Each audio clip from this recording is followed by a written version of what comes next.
আমরা কথা বলতে পারতাম না।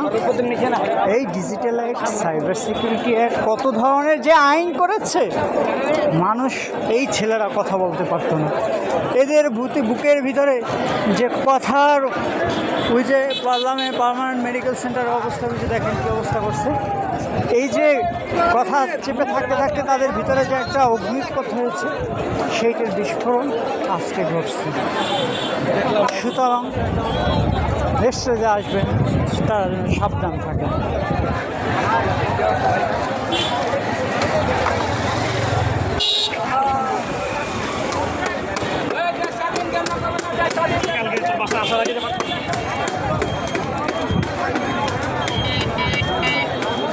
আউলেস না বন্ধু, ভিডিও করতেছি, ওই শিখ আমরা।